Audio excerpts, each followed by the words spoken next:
Bienvenue à tous ces amis, on n'a plus d'excuses après ce cours. Si tu as 5 minutes dans ta vie, écoute-moi s'il te plaît, et tu me diras ce que tu penses de ce que je vais te vendre aujourd'hui. Alors, est-ce que tu sais que toute ta réussite et tout ce que tu désires atteindre pendant que tu regardes ce cours, j'imagine que tu as des milliards de projets et que tu as plein d'ambitions ou bien plein de désirs, bons ou mauvais, et je vais te donner le secret pour les atteindre. Je te souhaite dans le bien entendu. À ce qui paraît, tout dépend de combien tu veux les choses. Des fois, il y a des gens qui se plaignent. J'arrive pas à faire des choses. Moi, j'arrive pas à faire teshuva. Moi, j'arrive pas à ce qu'on appelle avoir la paix au foyer. C'est pas possible chez moi. Ma femme, elle est tordue. Mon mari, il est tordu au carré. Est-ce que vous connaissez des gens qui parlent comme ça? C'est très grave. Parce qu'en fait, si jamais ils voulaient arranger les choses, si jamais ils voulaient arranger les choses, si jamais ils voulaient faire teshuva, si jamais ils voulaient vraiment gagner de l'argent dans leur vie, alors, je vous dis la vérité, quand tu as envie de faire du mal, tu donnes tous les moyens.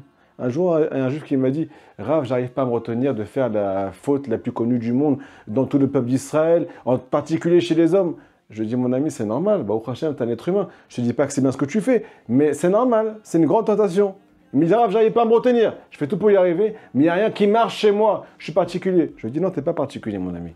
Sauf que quoi? J'ai une question à te poser, une question toute simple.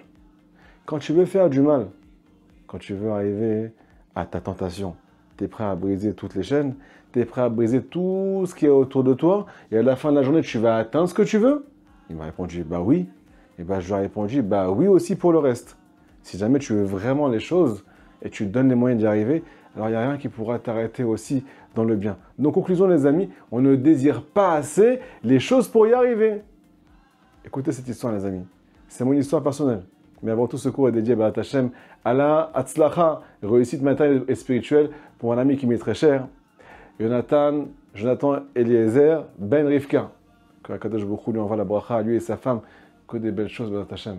Yishuv Da'at, Yeshuot Venechamot, Ve Aliyah Gdola B'avodat Hashem, qui s'élève le plus possible, et en particulier B'ezrat Hashem, avec ce qu'on va dire aujourd'hui. Alors, écoutez cette histoire personnelle. C'est mon histoire. Je n'ai pas envie de raconter ma vie, mais des fois on est obligé, on n'a pas le choix. Je suis français, j'ai fait l'Aliyah environ il y a peut-être une vingtaine d'années. Ok, on étudie la Torah en Israël, on est comme des fous, on fait teshuva, on est motivé. Au Hachem, aujourd'hui on est là, merci mon Dieu, c'est bon de te remercier à Kadosh Baruch Hu. On étudie le plus possible et un jour j'ai envie de passer à l'étape suivante, de rentrer dans un kollel israélien.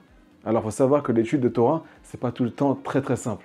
Il faut comprendre les textes, il faut les décortiquer, il faut parler hébreu, il faut arriver à se mêler les pinceaux dans la souga, ainsi de suite. Et moi, je rentre doucement, motivé, je lâche pas le morceau.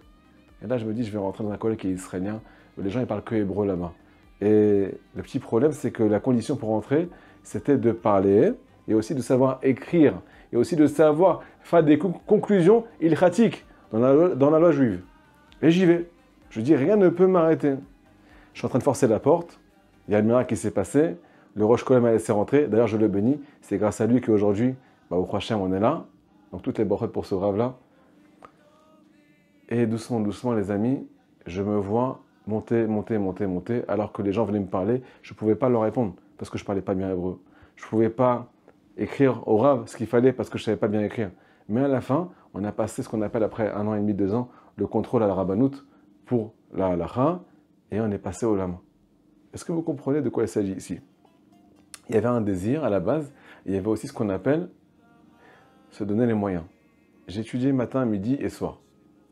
Non seulement ça, mais j'étais tellement plongé dans l'étude qu'en fait, après la tefila, le Shabbat du matin, quand je rentrais de la choule pour rentrer à la maison, j'ai failli prendre l'ascenseur tellement j'étais pas là, tellement j'étais concentré dans mon étude.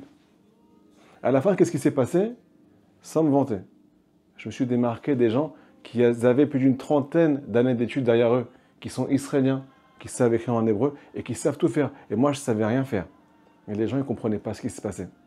Mais c'était un Kiddush Hashem, c'est un sanctifié dans un cas de jour. Comme quoi, avec la volonté, on peut arriver à tout. Est-ce que vous connaissez, les amis, les gens qui veulent ce qu'on appelle régler leur problème de Shalom Bayit? Est-ce que tu as acheté au moins une fois dans ta vie un livre pour savoir c'est quoi le Shalom Bayit? C'est quoi une femme? Comment elle réagit? C'est quoi sa sensibilité? Qu'est-ce qu'elle attend d'un homme? Est-ce que tu as déjà, toi, madame, étudié ce que c'est qu'un homme? Il n'est pas comme toi, mais il n'est pas bête. Il a aussi des sentiments. Il y a plein de choses à comprendre pour pouvoir arranger les choses. En deux mots, les amis, j'ai envie de vous dire qu'il faut se donner les moyens pour réussir dans la vie. Si vraiment tu veux réussir, je te promets que c'est automatique, tu vas réussir. Hachem veut que tu réussisses. Sauf que quoi? Tu crois en fait que tu as envie, mais tu n'es pas dans le monde de l'action. Tu n'as pas tout fait pour y arriver. Et à la fin, nous dit Rabbi Nachman de Breslev, c'est un cadeau de Dieu, ce qu'on va recevoir les amis. C'est un cadeau du ciel. Écoutez ces paroles. Nous dit Rabbeinu Akadosh, pareil pour la Teshuvah, on va citer encore le principe ici qui s'appelle le fait de revenir vers Akadosh. Il y a plein de gens qui disent, moi je suis motivé, moi j'ai le cœur, mais il n'y a personne en fait. Je vous dis la vérité, à peu près tous des mythos, entre guillemets. C'est pas des mythos, vrais mythos, mais il y a oui du mytho à l'intérieur de nous. Écoutez ce qui est marqué ici.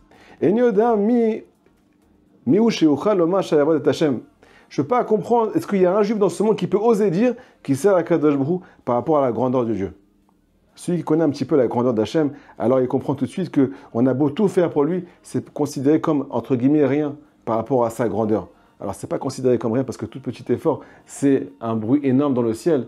Mais nous dit Rabbi Nachman, même un ange ne peut pas dire qu'il sert à Kadosh Baruch Hu. Alors c'est quoi la vraie définition d'un juif qui sert Dieu, les amis? Tout simplement, nous dit Rabbi Nachman de Breslev,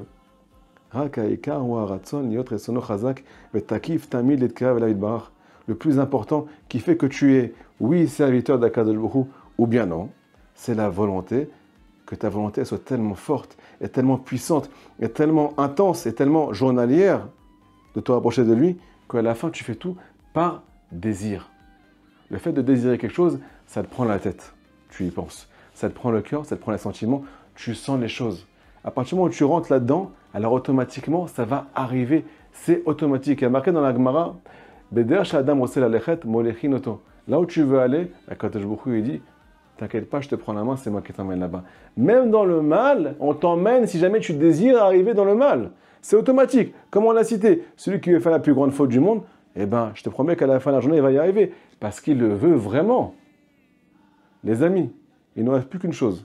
Développer notre volonté et pas seulement dire je veux y arriver et là se donner les moyens. Écoutez la clé qu'on est en train de citer maintenant.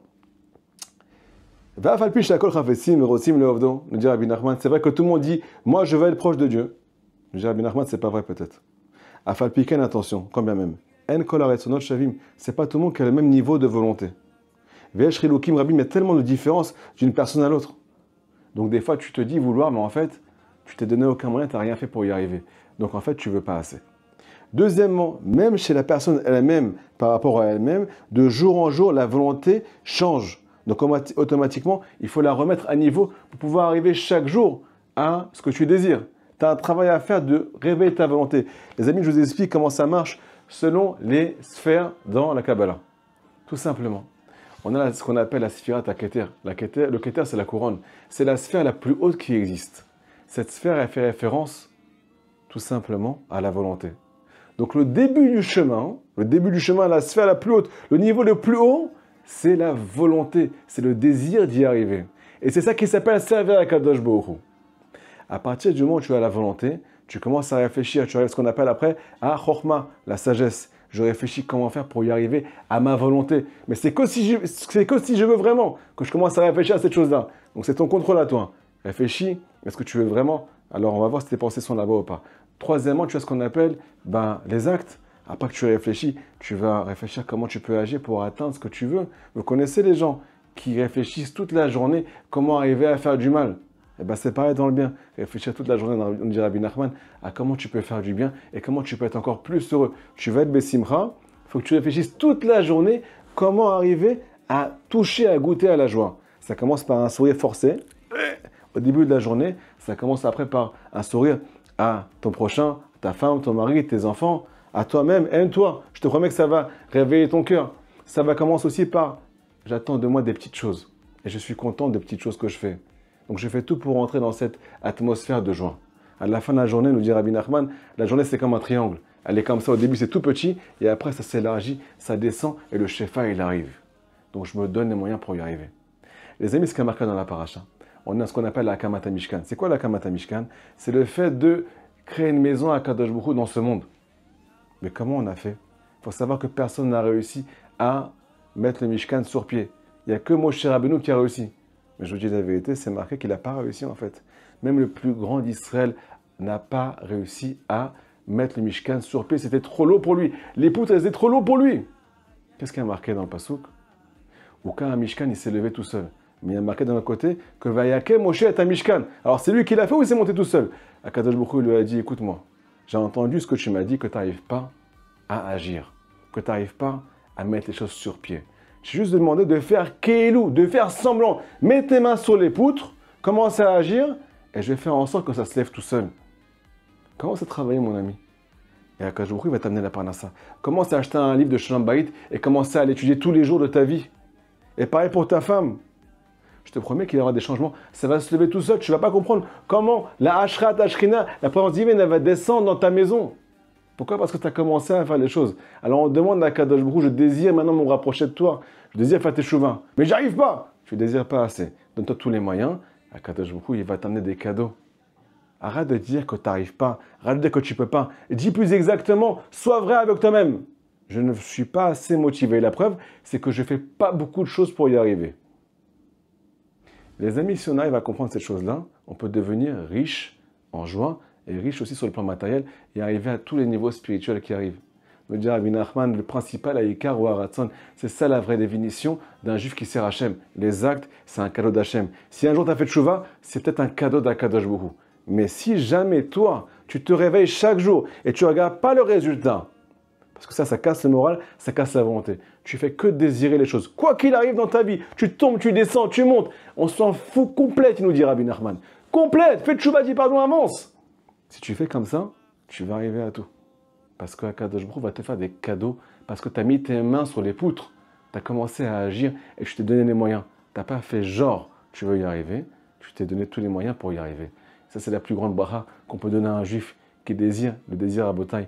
Il amène à réveiller des sentiments. Et les sentiments, c'est la vie d'un juif. Donc, j'espère que le message est passé. Tenez-moi au courant. Likez, partagez ce cours le plus possible. Abonnez-vous, les amis. On a besoin de vous pour transmettre cette lumière qui jaillit du cœur de chaque juif d'Israël. La lumière de Rabbi Nachman de Breslev, qui est un grand dévoilement de Dieu dans ce monde avant la venue du Mashiach. À très bientôt. Shabbat Shalom.